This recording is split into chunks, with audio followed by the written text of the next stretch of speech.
ഹരേ കൃഷ്ണ. തിങ്കളാഴ്ച വ്രതത്തിനെ കുറിച്ചാണ് പറയുന്നത്. തിങ്കളാഴ്ച വ്രതമെടുക്കുമ്പോൾ നമ്മൾ ഒരു 5 ദിവസത്തെ ശരീരശുദ്ധിയെങ്കിലും വേണം. അത്ര മഹത്തരമാണ് തിങ്കളാഴ്ച വ്രതം. ഞായറാഴ്ച ഒരിക്കലുണ്ട്. തിങ്കളാഴ്ച ശിവക്ഷേത്ര ദർശനം നടത്തി പ്രധാനമായും ഭഗവാന് അഭിഷേകം നടത്തുക. പിന്നെ ജലധാര, കൂവളത്തിലുകൊണ്ട് അർച്ചന, പുറകിൽ വിളക്ക് എന്നിവ നടത്തുക. ശിവപുരാണം, ശിവസഹസ്രനാമം എന്നിവ ജപിക്കുവാൻ പറയുന്നുണ്ടെങ്കിലും ഇതൊന്നും ജപിക്കാൻ അറിയില്ല എങ്കിൽ നാമസങ്കീർത്തനങ്ങൾ ജപിക്കുക. വ്രതമെടുക്കുന്ന ദിവസം സന്ധ്യാസമയത്തെ ദീപാരാധന കഴിഞ്ഞു തീർത്ഥം സേവിക്കുക. അത് കഴിഞ്ഞ് പച്ചരിയുടെ ചോറാണ് നമ്മൾ കഴിക്കേണ്ടത്.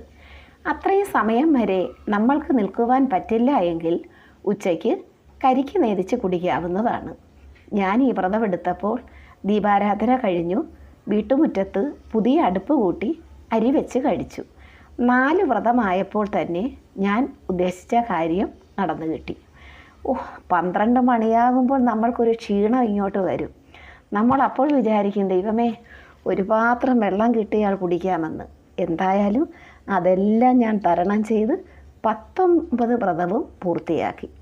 പിന്നെയും കുറേയേറെ വർഷം അങ്ങനെ തന്നെ ആ വ്രതം ഞാനെടുത്തു.